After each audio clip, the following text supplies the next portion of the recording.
naredbu za preventivnu evakuaciju ljudi na celom području opštine Šabac. Sa ljudima iz sektora za vanredne situacije ćemo se sastati kad ovaj sastanak završi da još oko nekih operativnih stvari se dogovorimo. Ja sa celim svojim timom, čim se ovo završi, putujem gore i neću se vraćati dok ne budemo radili to što moramo da radimo.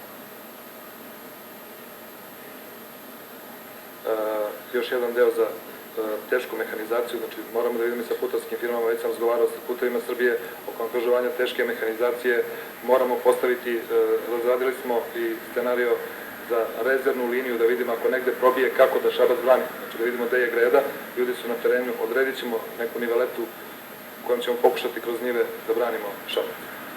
Ako dođe do prelivanja ne do gornjem delu, znači da zaustavimo dok ne uđemo u visoki teren da to zatvorimo. Drobnjak.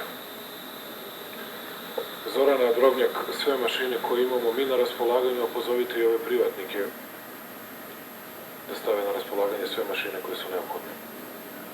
Dobro. Vikoviću, imamo li još od nekog vojnika da dovedemo?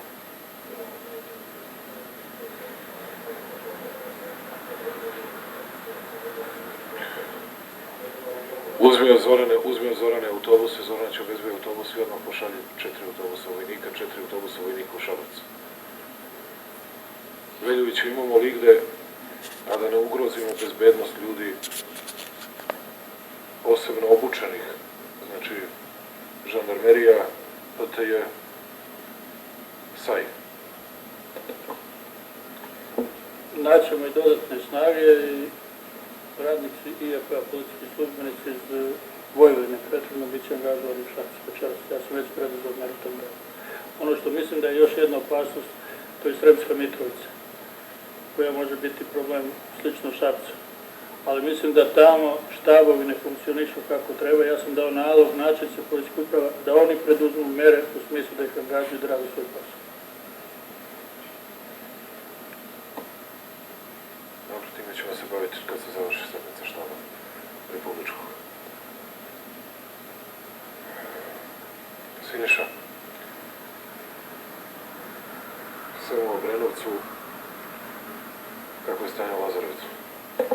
Stanje se u Lazarevcu stabilizovalo, dakle, tu više nema nikakvih problema, voda polako opada. Tamo smo obezbedili i gorivo, i agregate, i vodu pijeću, i cisterne, i hleb, tako da sa te strane vodimo sad računa da saniramo posledice poplave. Grocka takođe, ono što znaš, kritično nam je Obrenovac.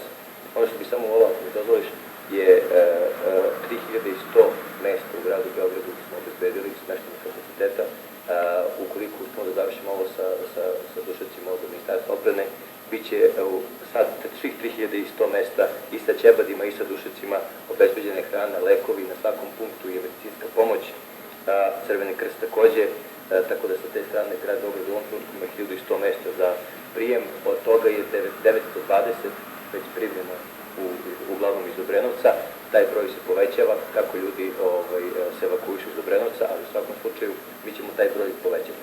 Osim toga, obezbedili smo 400 ležajeva u bolnicama i zdravstvenim ustanovama, pošto smo radili na tome da se ljudi otpuštaju koji nisu prioriteti da ostanu u bolnicama i takođe radimo sada na hotelskim kapacitetima koji će takođe biti stavljeni na raspolaganje. Dakle, grad Beograd može da primi u ovom trenutku 1100 ljudi plus 400 bolnicama i radimo o tome da povećamo taj broj svakih ljudi. Možda trenutno najvažnije je da još jedan puta pozovemo Beograđane, da zamolimo medije da se ljudima apeluje, da u 9 sati budu ispred arene. Samo moraju da budu, izvini Zorana, moraju da budu ispred Sava centra, pošto ima neki koncert u areni. Znači, izvinjam se ljudima i večeras ispred Sava centra u 21, a sutra u 9 ujutro ispred arene. Biće autobus. Lončare su li bolnice spremne? Sve su bolnice spremne, radi se 24 časa, svi su u bolnicama, oslobođeni su kapaciteti, lekovi su spremni, ostalo je samo danas da dostavimo Vukosjerić, nastavljaju lekova, to moramo u toku večeri da dostavimo. Lekova nam nestaje svuda, Lončar, nisu ti izvestili, lekova nam nedostaje u Ubu, lekova nedostaje u Obrenovcu, lekova nedostaje svuda gde je teško stanje. I to nam nedostaje lekova za decu, nedostaje nam lekova, ja stvarno ne znam koji su, da li su to aspirini, ne znam, samo to ljudi govore na svakom mestu. Apsolutno su svi lekovi spremni, sve što smo dobili danas smo poslali i idemo dalje, noći ćemo celu noć došli. Pošaljite jedna kola, pošaljite jedan kombi da bude tamo kod hotela Obrenovac, da mogu da deci daju lekove u svakom trenutku kad ih izvlačimo čamci. Apsolutno će biti sad u svaku ekipu za edukaciju bit će medicinska ekipa sa lekovima. Ako mi samo dozvolite, kod hotela Obrenovac je već punkt i već ambulante tamo zajedno sa zalihama medikamenta. Znam da danas nije bilo. Kažem. Kada je u pitanju smeštaja, Ministarstvo za rad je dalo nalog za svim centrima, imamo puno centara po celoj Republici Srbiji, da se primaju ljudi i to je stavljeno na raspolaganje štabu. Dakle, domovi za nezbrinutu, domovi za stare, domovi za siročan, sve što postoji je na raspolaganju i naši centri su dobili taj nalog i oni čekaju da im se obratite šta god treba. Samo dakle, imamo mjesto i da smestimo ljudi i da hranimo ljudi. Također smo dali nalog svim našim centrima socijalne rade da okupe korisnike socijalne pomoći koji su fizički sposobni i da počnu da rade. Evo danas smo to već radili u Čačku i to će se svuda raditi. Što se tiče visoko obučenih ljudi, ovog sekunda može da krene nekih 100 pripadnika civilne zaštite koji su prošli sve odgovarajuće obuke sa Kosova i Metohije i opremljeni su i čamcima i vozilima i sve što je potrebno, treba mi samo reći gde. Odmah neka krenu, bit će nam potrebne noćas u Obrenovcu, posebno nekad ko može da obezbedi, treba nam mnogo lampi baterijskih, treba nam zato što ćemo noću morati da izlučimo ljude. Koliko nam je vata potrebno? Ako imamo sigurno preko 70 čamaca sa ovih ruskih 25 koji su malo pre stigli, mislim da bi trebali da otvorimo. Samo te pitam, a Rusi i dalje rade samo desnu stranu? Samo desno je dole je žandarmerija, malo pre smo razgovarali, pošto dole pada vodostaj, a gore nam raste. Čekaj. Raste tamo gde smo mi išli? Gde smo mi išli, da. Tamo gde su Rusi pada? Ne, tu raste. Oni su baš na najkritičnije gde smo mi išli. Znači, Rusi su preuzeli našu stranu? Da, ne i Rusi su, i svi naši ostali su tamo. Znači, i Rusi su došli na našu stranu, da mi razumiju, jer su prvo išli desno od puta. Ne, gore su svi, u onom delu gde smo nas dvojice išli, da. Obratite pažnju, imate u norveških interniraca, u Vuka Karadžića ima mnogo ljudi koji su sad se javljali ovdje u vladu, koji su se popeli na 3. i na 4. sprat, a već im je voda došla do 2. sprata. Ali završim samo ovo, otvorio bi hotel, pošto je zatvoren malo pre kad smo gradonačelnik i ja bili, da možemo da smestimo jedan broj i naših pripadnika i žandarmerije i vojske, da mogu malo da odmore, jer su po 20 sati tamo. Odmah to uradite. I ljudi se smrzavaju i ovim momcima koji su sa DIF-a i svi ostali da mogu da im se pomogne, da se obezbedi hrana i sve drugo. Sve što rade.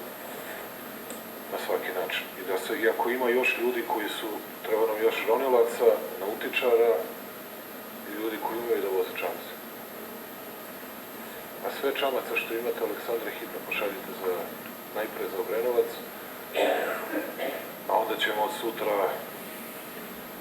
na Savu sve. Malo dopuna oko tih čamaca, imamo mostogradnju i razvoj tim. Oni su dali... Dobro, sve što ima, znači. Sve što ima. Treba na rukovodci. Doneli su prvenom i rukovodci. Doneli su i ljudi privatnici, hvala im na tome.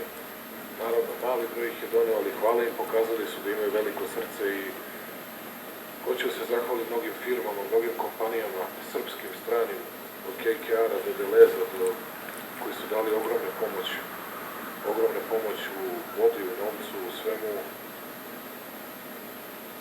Ali imamo još nešto što nismo prošli. Mogu ja sam. Spremili smo 8 posada ribočuvarske službe, obučene i za jedno sat vremena prilike će biti na raspolaganju. Molim? Sve u Obrenovac. Da. Sve u Obrenovac.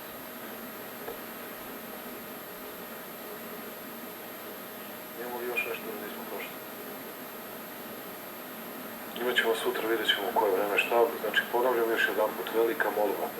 To će valjda biti naše lice, naša slika i prilika. Večeras u 21 ispred Sava centra što više muškaraca, Beograđana koji mogu da nose, treba da punimo džakove u Šapcu i sutra u 9 ujutro ispred arene da pokušamo da odbranimo Šabac. Da pokušamo da odbranimo Šabac, ovakvu prirodnu katastrofu Srbija nije videla. ali moramo da se borimo, a ne da